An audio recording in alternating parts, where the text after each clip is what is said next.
All right, we should be live. All right, we live. Go ahead and Welcome back to Soft Sports, man.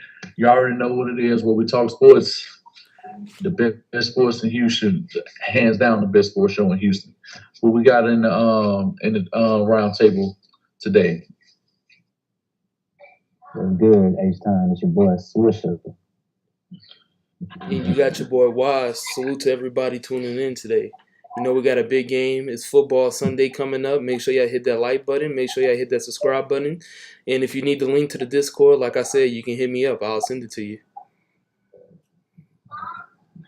Already. But shit, shout out your side with pride. You already know what it is. We got to do the roll call. Let's see who we got in here. We see we got Chopper Slim, Big Slime, Isaiah 25, Derek Bennett, Jers Rule, Purple Drink, Ashmill. Let's see who else we got. Of course, we got Wise. We got J Boogie. Man, everybody, welcome to the stream, man. It's been a long time. Fellas have gotten back together collectively.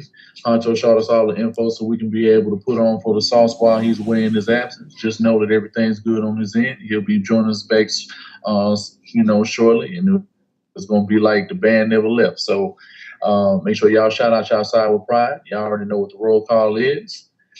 Y'all go ahead, y'all drop y'all sides of town and drop what city y'all rep.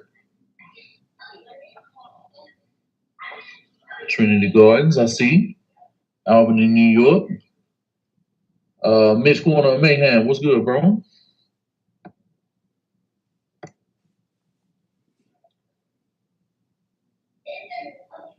Honcho just taking care of some business, y'all. It's quite pertinent to his own life, so he'll be back shortly once he's able to make sure that he got all his ducks in a row. Make no mistake about it, he's still alive. He's doing very well, and he sends his regards to everybody on the sauce, and he glad to hear that y'all still fucking with it. Yeah, and salute for y'all for still messing with the sauce. Salute for y'all for the support. If it ain't for y'all, it ain't no sauce sports. So trust us. We be behind the scenes talking about trying to get content to y'all. If y'all in the Discord, we in the Discord every night. Generally around 6:30, 7 o'clock at night, and we be in there until like midnight, 1 o'clock in the morning. It's football season, baby. I mean, there's gonna be some great matchups coming up tomorrow in college. Some great matchups coming up this weekend. But of course, everybody's favorite team coming up this weekend, the Houston Texans. Let's see, we got 24 people in here. Y'all go ahead and y'all make sure y'all get them likes up. Make sure you share on all your platforms. But anyway, let's go ahead and let's get into it, fellas. We got a big game for the Houston Texans this week. Houston Texans are going against the Indianapolis Colts. This game is going to shape up for the division. People seem to think it's going to be things are going to turn go a whole bunch of different ways. We got a lot of rookies who are going to be able to show up and show out for this football team. How do you guys have it going for week one? Swisher, you can go first, bro.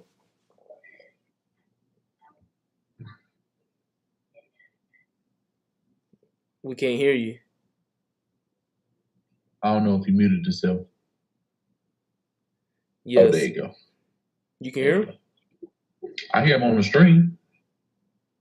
Yeah, I hear him on the stream. On the stream, I hear him. Yeah, he's coming through on the stream. We can't hear you. I don't know if you muted myself. Yo, can y'all hear me? There you go. I can hear you now. Yeah, he's coming through. Yeah, there you go. Yeah.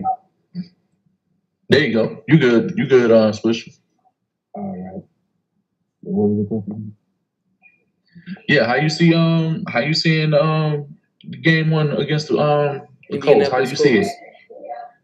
I think it's gonna be a lot closer than what a lot of people think. Yes, I understand that the last two matchups were, let's call it for what it is, ass whoopers, but a lot has changed since those last two games transpired, especially on the defensive side of things. And that's our defense is going to not only carry us in this game, but I can see them carrying us more throughout the majority of the season.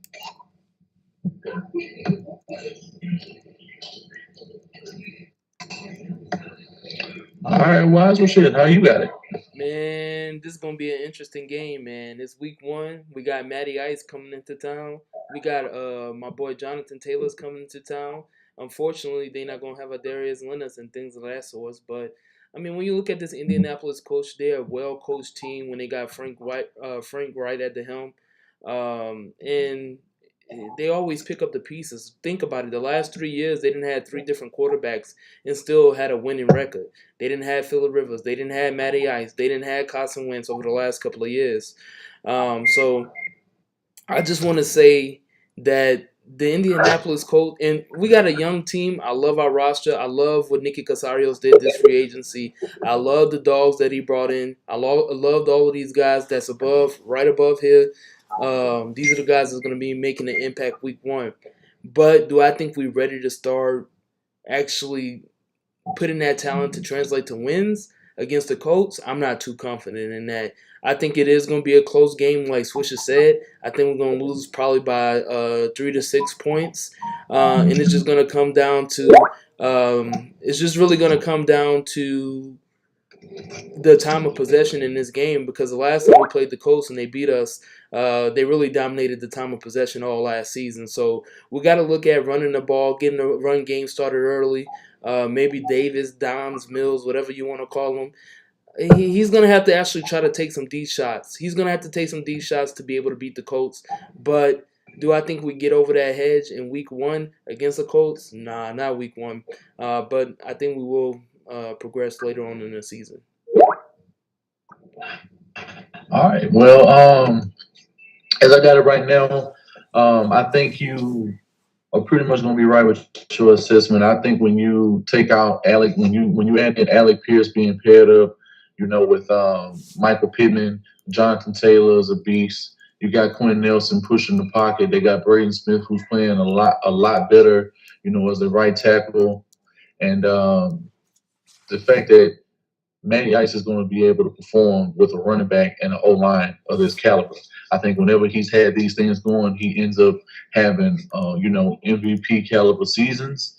And not to say he's going to be an MVP this year, but in terms of the way that things could shape up for this division, he very well could look like one. So Jonathan Taylor is a force to be reckoned with. Our defense is going to have to show improvement. We get to get tested a lot early against one of the better running backs in the league. You know what I'm saying? We have a young receiving quarter we're going to end up having to go to, and they're going to have to go up against one of the um, young, secondaries in the league that should be together for a long period of time. If everything is done correctly. With that said, um, I think there are keys to this game. They're gonna have to do everything they can to be able to stop Jonathan Taylor. If they don't do that, then this game's gonna go haywire. And if they can't come up, if they can't make solid tackles, and if they're hitting holes and they're not stopping stuff in the gaps, then it's gonna be a long ride for the Houston Texans. So you got the Colts winning week one? Yeah, as we stated in the season preview we just did. Right now, I have Colts winning this game. Not a whole lot most if but it could get crazier depending upon Davis Mills. If Davis Mills doesn't perform, I don't think the efforts of Nico Collins, Brandon Cooks, and even Damian Pierce when he has to go up against the Indianapolis Colts is even going to suffice. But I will add, under new coaches in every single regime that we've had, week one in the last 8 years, the Colts have not won week one. And could we keep their fortune? Could we keep that going? I don't know. It's going to be something that we're going to end up having to see. But as it stands right now, I'm still on the fence to thinking that Houston Texans could win this game. If they win, I'd be shocked. But we're going to have to wait and see. And who do y'all think will be impact players on the offense and the defensive side of the ball? First, we'll start with the defensive side of the ball. Name some impact players you think that's going to have a huge impact for the Houston Texans and the Indianapolis Colts. Um, I think Stingley is going to be able to make some plays. I think it may be a play or two where they end up might catch him slipping, and he goes back to the drawing board, and they go ahead and he self corrects during the game. And as the game goes on, he's going to be able to show that he has sticky coverage. He's going to be able to in zone is where he more than likely may get taken advantage of in some facets of the game, just depending on the play call and depending on the responsibility of everyone who's playing in front of him. So unless he's not being put in a situation, I expect Darius Stingley to have a good game, good to great, good to decent, decent to a good game. Great, I'm going to hold that reservation probably for another few weeks because we have to be realistic. But Jalen Petrie, I think, is going to end up being the star on this defense for the young rookies. I think he's going to be a guy who's going to be able to come up in the tackle boxes. He's going to be able to cover deep. He's going to be able to cover the intermediate routes, and probably end up having a very good game against Jelani Woods, their rookie tight end. Okay. And what about you, Swisher? Who you got? For defense on our side, You sound muffled, Swisher. You might need to. You sound muffled. Can you hear me now? You might need to speak to your mic. Yeah. No, my bad. No, on defense, I agree. I definitely think that Petrie's going to have a much better impact. Yes, much better. I believe Petrie's going to have a much better impact on the run defense than what we had last year, trying out Eric Murray's and the Terrence Mitchell's of the world. But up front is where I'm most interested in. You have, Roy Lopez, Malik Collins, Thomas Booker. Those are the guys that I'm looking forward to seeing, because we already know that Indy is going to look to run the ball. They got one of the best, if not the best, offensive guard in Quentin Nelson. They coincidentally also happen to have the best running back in the league, or give or take one or two, depending on if Derrick Henry's healthy. But still, nonetheless, dude's a pretty good back, and that's a pretty good tandem to have. Not to mention the rest of that line is solid as well. Got you. When it comes to the defensive side of the ball for the Houston Texans, I agree the trenches is going to be real important for this game.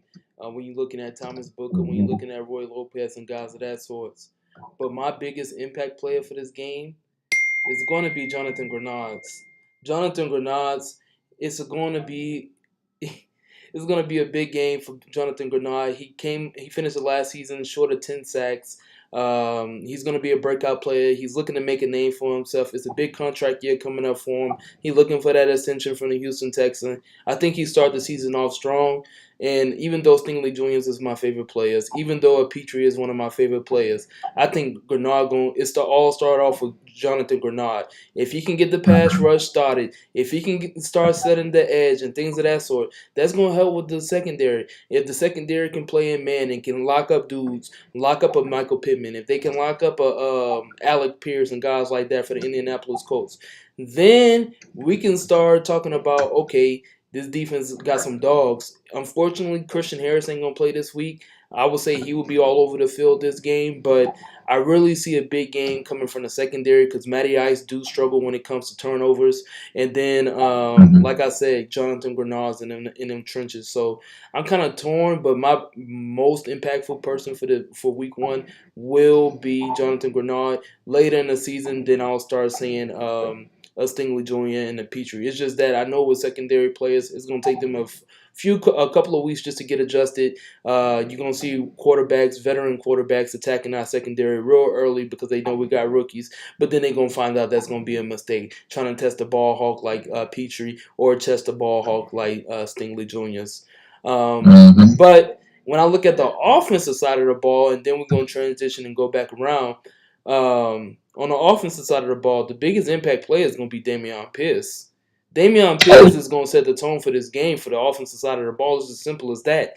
When it comes to Dameon Pierce, Kenyon Green, and Larry Tunsil, that left side of the offensive line should be dominant this season. And they should be able to run 5 yards to carry each time they run the ball on that side of the line. It's going to be so dominant. It's going to be so beautiful to watch a run game. The only thing that's going to hinder that run game is if we can't throw the ball deep. So, Davis Mims, yeah, you know that some of us, we don't like Davis Mims and stuff like that, but I mean, it's really up to the kid if he's going to be successful at the end of the day. If he wants to be successful, if he wants to have a long career in the NFL, he got to show it this season. He got to show it week 1. He got to come out slinging the ball. He got to start being aggressive. He got to throw 90 yardas to Brandon Cooks. He got to throw it to Nikos, because what I'm seeing from Nikos and these guys is Nikos is progressing. He's progressing. He's looking more physical. He's going and grabbing the ball out of the air.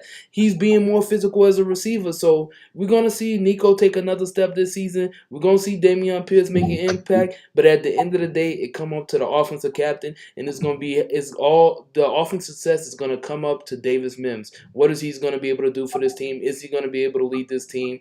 And how, I mean, it just all goes from there. But Wink, who you got as the offensive impact player for week 1?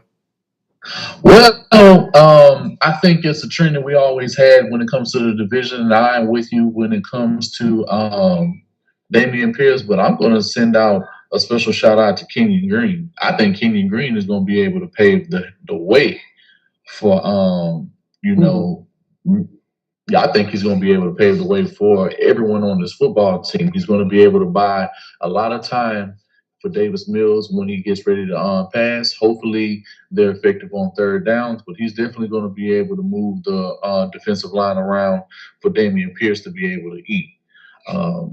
I have no doubt that Dameon Pierce is going to be able to show out, but the main reason why is because he's going to be next to Larry Tunsil. I think these guys are going to be able to feed off of guys, and they're going to be pushing guys at the next level to be able to make the game a lot easier for Dameon Pierce to get room and get touchdowns. So I'm expecting a big game from Dameon Pierce, but I'm expecting an even better performance from Kenyon Green. And the main reason why, he's already home. He's starting off his career in Houston, playing in front of the home crowd, and he's going to prove that everyone who said that he was overdrafted and he's not the guy for the Houston Texans and the Texans reached, he's going to prove all these people wrong.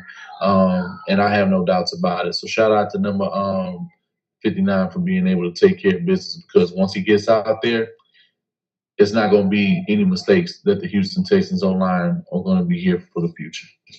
And what about you, Swisher? Who you got on the offensive side of the ball to be the most impactful player for the Houston Texans? In most cases, I would name a player, but for this game in particular, seeing how it's week 1, I'm going to say Pep Hamilton. Okay. And the reason why I say that is because, yeah, we want to see Davis Mills take those shots downfield, but Pep Hamilton's got to be the offensive coordinator that's aggressive to dial it up. Mm-hmm. That will be key, especially going, especially when it's early. You want to put guys like Stephon Gilmore on their heels and have them trying to figure out what you're gonna do, because if you come out trying to run a Tim Kelly style offense, we all seen that episode, and it's not pretty. So yeah, Pep Hamilton, let's come out swinging early. Let's be aggressive. Let's take some shots downfield. If you got to move guys around in certain other spots, if you got to put O.J. Howard in as your H-back, by all means, do so. And that's another guy we haven't even got into talking about. I think we need to go around the table about that. Starting with you, Swisher. O.J. Howard. How is O.J. Howard going to impact this team? We haven't had a real tight end on this team in years. I think O.J. Howard he's much different than what we had in a long. Well, if I can't even say in a long time at all. We've never had that 6'5", 6'6" guy that was former first round talent guy could, just move. We've never had that at, the tight end position. Now, I understand because we just signed him. He may not understand all of the offensive plays and whatnot. So you want to get him in where he can fit in. But at the same time, going back to Pep Hamilton, you got to be aggressive while doing so. Let's keep in mind, Darius Leonard isn't playing, or let me correct myself. Shaq Leonard isn't playing in this game. So I'm as an offensive coordinator, I want to go after his backup early, and I want to see if he's ready to play ball. Because like it or not, Darius Leonard is going to be back sooner or later. So you want to go ahead and get these things out the way now and see if these plays work. As far as OJ Howard, like I said, I'm willing to put him as a H-back. He's not just a receiver. He can run block as well. That's another thing that I like about him. I think that he could be the incremental difference between a 5-yard gain and, say, a 25-yard gain. Just for him being able to get to certain spots that other tight ends on this roster, they can't get to those certain spots and maintain and hold blocks, whereas he may be able to. So those are the things that I'm looking forward to with OJ Howard, being able to attack not only the linebackers, but when you switch your personnel up, I want to see Pep Hamilton actually put him in the slot and have him matched up and isolated going downfield against smaller corners, because one or two things is going to end up happening. Well, one of three things, should I say. He's going to catch it, it's going to be a pass interference, or it's vastly overthrown. But more than likely, the first two will come to fruition. Either a guy like Nico Collins or not Nico Collins, OJ, he'll be able to come down with it, or he'll draw offensive pass interference, which is just as good as a big play. So, yeah, those are the things that I want to see done with OJ Howard. Yeah. What about you, Wink? How you feel about OJ Howard as well? I've been wanting to see what he can do at the NFL level for quite some time. Things didn't pan out for him in Tampa Bay, but they really don't utilize tight ends the way a lot of other teams generally do, like the Chiefs, the Patriots, the Steelers, and a few other teams that we have around the league, the Raiders. It's going to be one of those situations where not only is going to be able to get more opportunities, but I think he's going to be able to show improve because of the lack of talent that we have at the tight end position in front of him. He has played in a lot of schemes, and he's played with Byron Leftwich, who is one of the best, young talents, calling plays, in the NFL, and we consistently see how the Tampa Bay Bucks offense was looking on a yearly basis. And if you get a guy like OJ Howard in the mix at 6'7" with that body type, a lot of good things can happen. I think he's just waiting on an opportunity, and the fact that he didn't get one with the Bills because they are stacked. They got Dalton Knox, we're seeing Gabriel Davis, you see James Cook, you see Devin Singletary, Josh Allen with Stephon Diggs, and all of those guys paired up with their defense, and they just got a lot going on for them, so they couldn't make any space for him. But Houston Texans more than likely will be the team that he'll be able to flesh correctly into his role. All he has to do is be linebackers in and out. And if he can do that, if he can be the faster man, and if he can attack, high point the ball in the red zone, he can make a name for himself with the Houston Texans going forward for years to come. If they get a deal done with him and he performs well and he doesn't get hurt and he maintains, being on the field, sky's the limit for him. He has all the measurables that you want in a block in a tight end. He can block, he can catch, he can route run, and drawing penalties is definitely a major thing. But more evident than that, he's going to be key on third down. So when Davis Mills wants to shoot the ball, between 10 to 12 yards, 15 yards, a guy like OJ Howard should be able to be the man to step up within those roles. because he's going to be able to be far more physical than the guy who's guarding him. So I'm pulling for OJ Howard. I want everything to be able to work out for him because what we've seen from Jalen Green, uh, Farrell Brown, and Brevin Jordan just hasn't been as consistent as much as I would like it to be. So if we can get back to playing those roles, the Houston Texans can be something. And Honcho is taking care of some business behind the scenes. He has some things that he's dealing with, but when he's feeling better and everything is right on his end, he'll be back. We're gonna be back just like the Blues Brothers and never it left.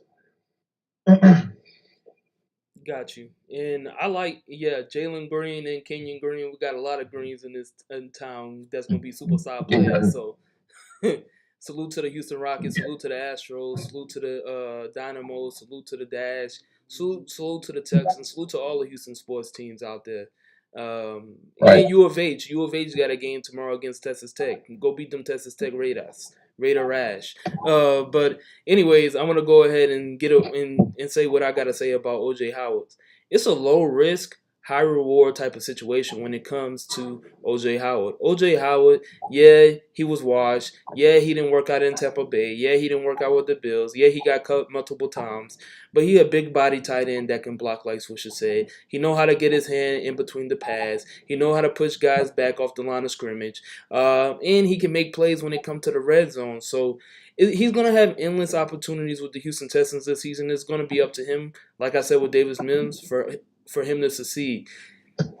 To be honest, the tight end that I'm really interested to see succeed on this team this year is my boy Quentin Tarantino. So Tegan. That's all I know is his first name is Tegan. The white boys, the big white boys from Oregon State's, the one we drafted by Nicky Casarios. That boy right there, that boy is a Cornhuskers fed. I don't know what he got in his blood, but I seen him make some plays in preseason. I seen him make some plays in training camp. I seen him do good in blocking. I seen him good in the pass game. I seen him good in the red zone. I want to see what he got to do and bring to this offensive side of the ball this year.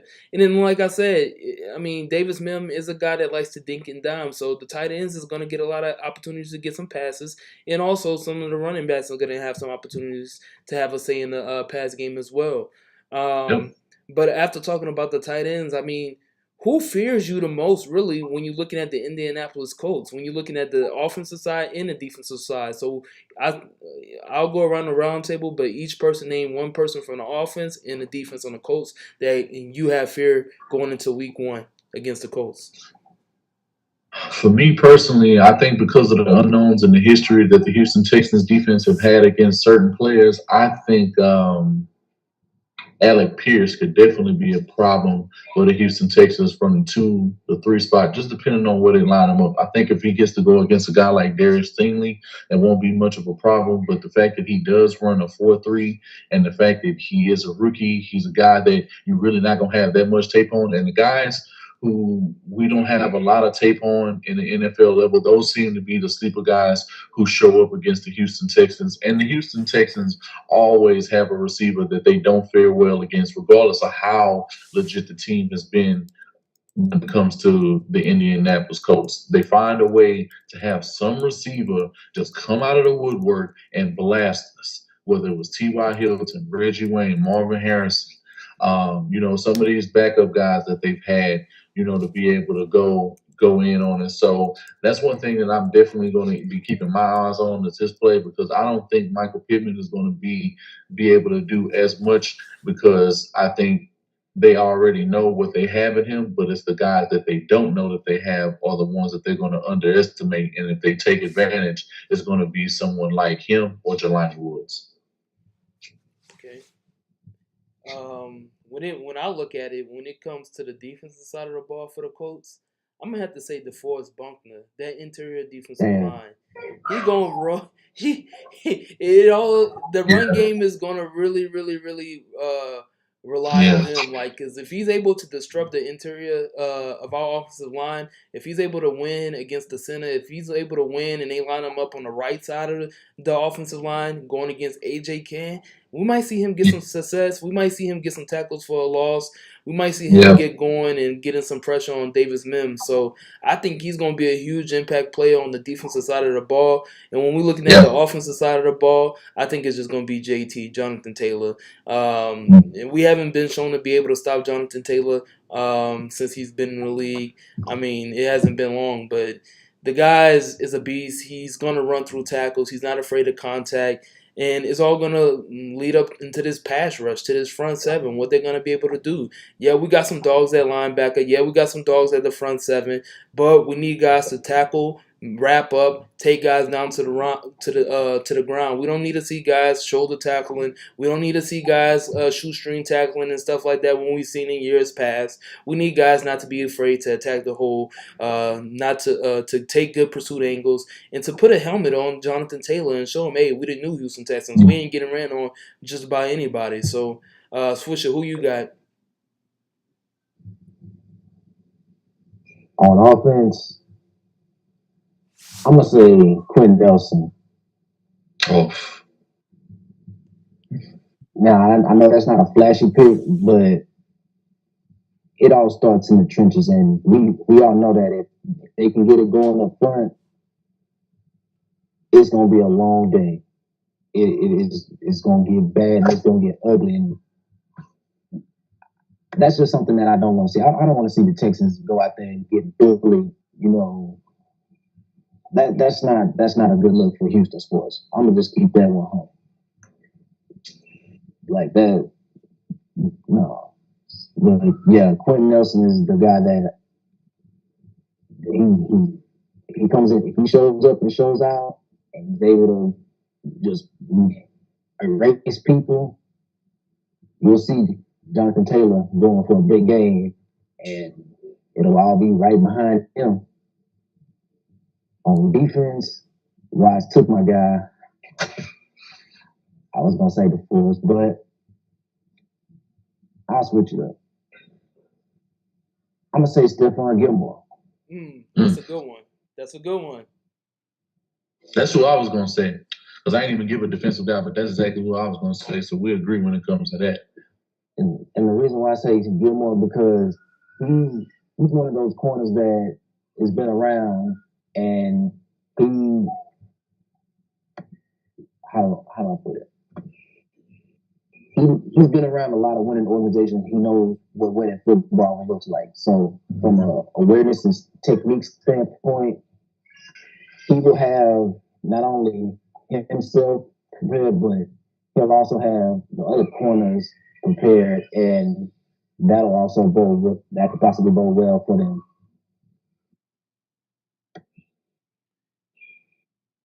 And Wink, why you had Gilmore as your most impactful player as well? I think because of the experience that he plays, the fact that he can play multiple positions, he can play inside, outside. You know, he has a lot of great technique. He is getting older and he is losing a little bit of his speed and his agility, but I think his mind has only gotten better. You know, from playing the game for so long and being coached by some of the best coaches that we have in the NFL as it stands right now. So. The fact that, you know, if he has to play up against Nico Collins or somebody like that, I think he's going to be able to do a phenomenal job. Whoever our third option is, he's going to be able to do a phenomenal job. The only person that he could maybe have a good battle with when it comes to this football team is Brandon Cooks. I think if Brandon Cooks gets stonewalled and if Davis Mills can rely on him early, then it's going to make the play of Stephon Gilmore look just that much better. That's one of the things that we don't want. We definitely want to see Davis Mills be able to progress in this football game. Will he do it? We're going to see, because as it stands right now, for someone, you know, who they claim was supposed to be the second best quarterback, and you know, for all the rookies and the fact that he had the deepest passes and all of this and all that, his percentages were all this great. Guess what? He was horrible on third down. He's horrible in goal-to-goal situations. The only aspect of his game he's good at is red zone. And outside of that, he's not really as potent as people think he is, but he's going to have a chance to be able to prove game one if he can score more than 3 points against the Indianapolis Colts. how he's fared, he won't have any excuses because he'll have a run game, he'll have a better online, he'll have a better defense, and he's going to have better weapons to And a throw to, better head coach. and a much better head coach. We can't forget Lovie Smith. Yeah, big thanks. Yeah, so I mean, it's gonna be a real interesting matchup. Like I said, I do got the Colts winning, but I do think our defense is gonna make a lot of impactful plays. They're gonna create a Hmm. lot of turnovers like they did last season. Um, it's just really gonna come down to what the offense can do. Can they push the ball down the field? Are they gonna take chances? And Hmm. is Pep Hamilton actually gonna open up the offense because Pep Hamilton actually hasn't shown us anything since he's got here. So it's going to No. be real interesting to see how we start off the game. Are we going to get off to a hot start? Are we going to start on a first drive with a field goal, with a touchdown or something? We can't go and start off slow against the Colts. I done seen them too many times. We start off against the Colts slow. They get a 20-point lead on us and it's over. So we got to make sure we beat the Colts. Um, and like people will say, yeah, we might predict the Texans to lose, but I don't want my team to lose at the end of the day. I want my team to No. win. I want my team to represent my city. I want them to go out there and put the best performance they can put out there. So we are rooting for the Houston Texans. Um, I mean, and we can just put a poll out there. Does Davis Mills score more than 10 points against the Colts in week 1? So we'd like to see the results on that. And I mean, just looking at some of the comments in the chat, I mean, I do want to see what Dorsett gonna do. I want to see if Dorsett gonna get in the game, or a guy like Tyler Johnson's gonna get in the game, because um, I mean, we are gonna be relying on Brandon Cooks. We are gonna be relying on Nico heavily this year. And I want to see some 4 receiver looks. I want to see some 5 receiver looks. I want to see us run twins formation. I want to see us run some play action. I want us to get exotic in this playbook. I'm tired of seeing us run up the middle on first down, run up the middle on second down, and then take a chance on third downs. It doesn't work that way. We've seen that shit with Bill O'Brien for multiple years. And yeah, and just on that comment, George, yeah, our defense is going to need to step up this game too. But it also relies on the offense. If the offense keep going 3 and out, 3 and out, 3 and out, 3 and out, and the defense is on the field for 100 plays, then they're gonna be gassed. They're gonna be tired. They're gonna be fatigued, and that's gonna give the Colts an Agreed. advantage and let Jonathan Taylor go crazy, or Matty Ice, being a veteran quarterback that he is, to go deep on us. So, Yep. what y'all think? What y'all got to say? I mean, I agree with that, man. Third down is very Same huge here. in the NFL. Elite quarterbacks always seem to get it done on second and third downs. They make sure that their team has capitalized on field position, something that he has not done. It's his mechanics and things that he does, and it's his situational awareness and what he does outside of the pocket. It really bothers me because every time it seems as if this man rolls to the right or to the left, particularly to the right, his he doesn't feel the rush well. That bothers me. He can't go 80 yards down the field consistently, 70 to 80 yards to be able to punch in a touchdown. When he's in the 20 yards or less, he seems to be the most effective. So that's a good part of his game that we can actually pump up and say that he can definitely increase as he gets older. But as it stands right now, everything before getting to the red zone, he lacks severely.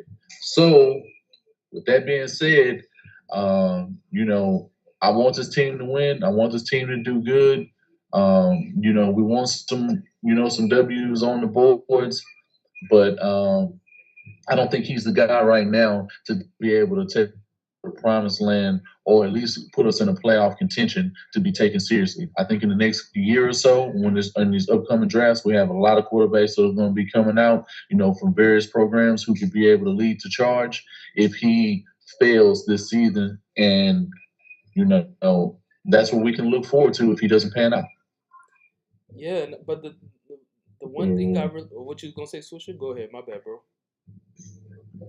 Oh no, I was just gonna say, man, according to the media sources and whatnot, Pep Hamilton he does have some plays that he didn't want filmed and whatnot. So whatever these hidden plays are, Pep, we need to see these either result in long plays being made or touchdowns being scored on board because like Wise said, going 3-and-out, that's demoralizing for a defense, and especially seeing as how this team and this most of these players, except for the rookies and whatnot, they went through this whole thing last year.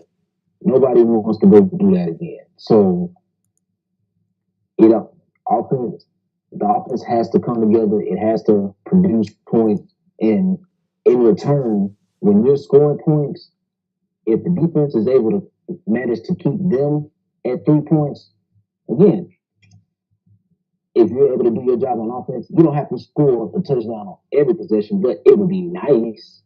At least that would show progression that for Pep Hamilton, to where at least if Mills isn't all that, at least you'll be able to hang your hat and say that Pep Hamilton and his play calling with the next quarterback coming in to be something special to watch. Also, another guy that we haven't touched on yet, I want to know what Tyler Johnson is going to do.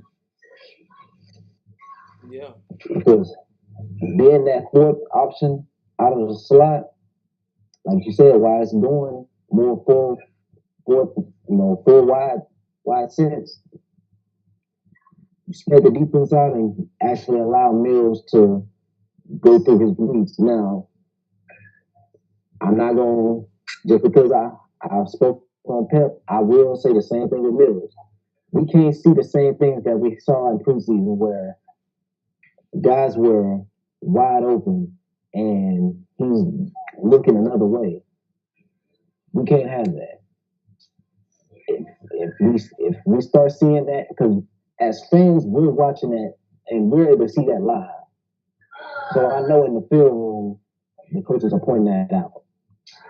We can't have that. If that happens, it'll be a long year, and we'll be looking forward to C.J. Stroud, Anthony Richardson, Bryce Young, and or Grayson Anthony Richardson, McCall. who's my sleeper quarterback. Who? Last week, I say, Anthony Richardson, he's the sleeper quarterback of that group. He ain't even that sleeper no. He not no sleeper no more. According to ESPN. Let me say one more thing real quick, especially regarding Anthony Richardson. Given how the trend has been going in the NFL lately, where quarterbacks are being united with their receiver, or quarterbacks are being reunited with their running backs and whatnot, don't be surprised if Anthony Richardson has a solid year. Don't be surprised if Houston follows that trend.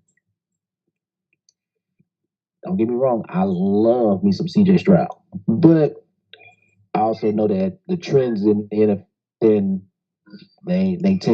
teams tend to go with that. Now, hopefully, if like I said, if CJ Stroud is the better prospect, Nick Casarios, you've been doing your job. Take the best quarterback there.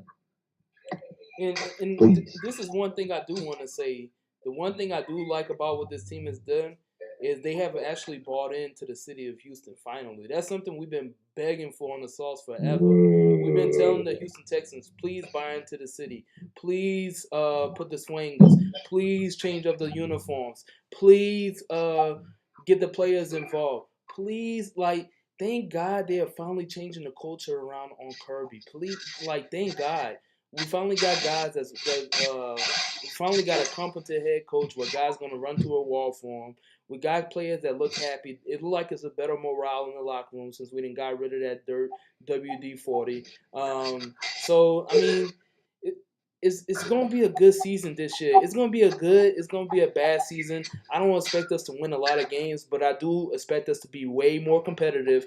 And I expect us to, if we do lose games, it's going to be close games by 3, by 7, by 6 points. We shouldn't be getting blown out by no 21 points or 14 points or 30 points no more. We should be in way closer games. If not, we should be shocking people. So, that's pretty much it. I mean, is there anything else y'all wanted to say, fellas, about week 1? As far as I can see, Lovie Coach is in command of this. Lovie Smith is in control of this football team. I like what him and Nick Casario are building. It's very exciting. We have a lot of weapons that Davis Mills can throw the ball to. You have Dorsett. You're going to have Mechie back next year. You have O.J. Howard. You got Brevin Jordan. You got Farrell Brown. You have a running back in Damian Pierce. You have an O line, that should be playing a lot more complete this year. Barring injury, this team can go a whole lot of places. You still got Brandon Cooks. You got Philip Dorsett. So I don't want all of the excuses being out here for Davis Mills saying, "Oh, he didn't have this, he didn't have that." I've seen teams play with lesser and they went further. With people playing around them with far less protection and skill sets. So the excuses shouldn't be in. He should play like the professional that everyone claims he is. If he's that guy, then he should be able to make everyone around him better versus having to have a team in order for him to be better. It's a difference. So, we're going to find out very soon if he can be the quarterback that a lot of Texans fans seem to think he is. If he is, cool. If he's not tripping. We got picks next year and the year after to be able to make up for what he lacks at the quarterback position. What about you, Social? What you got to say? What you got to add on week 1 before we close out? What'd you say, Wise? I said, what you got to add on week 1 before we get ready to close out here?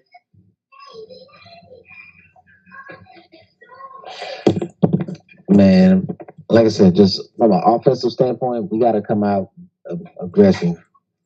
We can't come out being sluggish. On defense, we got to do the same thing. Now, Lovie Smith, I will say this because he mentioned this in early training camp that it would be disrespectful if he blitzed, to his D line and whatnot.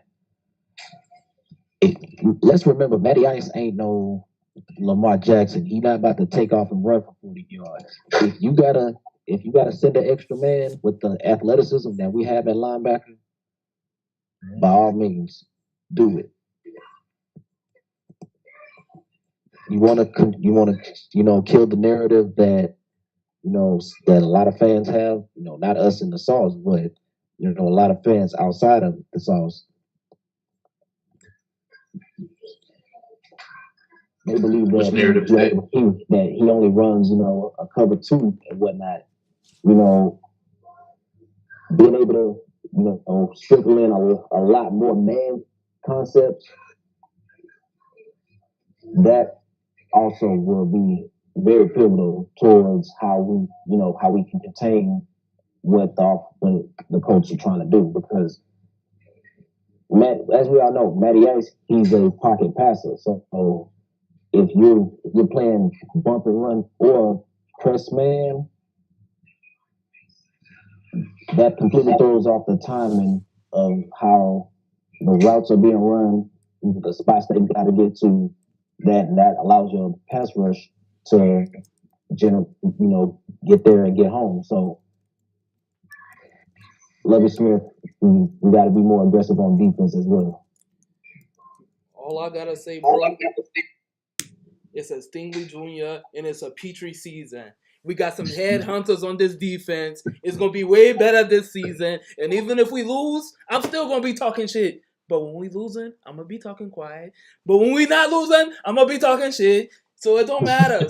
The Houston Texans is back. The Houston Texans is back. It's week 1. We got less than 48 hours. We play the Indianapolis Colts. We're going to be live for the stream pregame. We're going to be live for the stream postgame. We're going to be in the Discord. I just dropped the Discord in the link. So go ahead and join the Discord. I got y'all in there for free right now. So it's a limited time. Sorry if you missed out on the stream and you ain't going to be able to join the Discord. But it's a limited free 99s right now. And I do want to say salute to everybody on the round table. Everybody wasn't able to make it to the video today. So I want to say salute to my brother Spitz. Salute to my brother Tinny. Salute to my brother Ray Ray. Salute to my brother Swisher, Wink, even though they right here. Salute to my boy Hector. Hector always dropping the Astros videos. Astros going to be the playoffs. They number 1 right now. And salute to my brother, even my brother Bray Bray. Chicken Burgers Braylands. Y'all got any shout outs y'all want to say before we get ready to get out of here, fellas? Man, just shout out to everybody in Sauce Nation. We appreciate y'all staying down with us. Appreciate Honcho for being able to forward over all the information so we can end up going live and being able to give you guys some content for the Sauce. We know it's been a long time. We've been away, been taking care of a lot of things behind the scenes to be able to get y'all on the screen to be able to watch what we provide. But it's Texas time, man. this team is going in a direction. Will it be up? Will it be down? They're gonna be able to prove everything to us starting on Sunday afternoon. So make sure that y'all tune in for all content that's coming up and subscribe to all the platforms. And like, what you gotta say, Swisher? Like and subscribe. Like and subscribe always. Make sure y'all smash that like button. And by the way, like button. Stingler Junior's pick six, baby. Exactly. And by the way, we might be in the Discord tonight. I don't know if we're gonna be in the Discord voice chat tonight. We might hop in there for a little while. But definitely we're gonna be in there tomorrow for the college games. We're gonna be in the Discord all day Sunday for the game. And we're gonna have about 50 people in there. And everybody, we want to hear what y'all gotta say. It ain't about what we gotta say all the time. We want to hear what y'all gotta say because at the end of the day, us fans, we are responsible for filling up the stadium, supporting our team, and hopefully cheering them to a championship one day. So I want to salute everybody for tuning in today. I want to say thank y'all. Make sure y'all hit the like button. Make sure y'all hit the subscription button. Shout out to Houston. Ain't no other city like Houston. It's the best city in the world. And we out.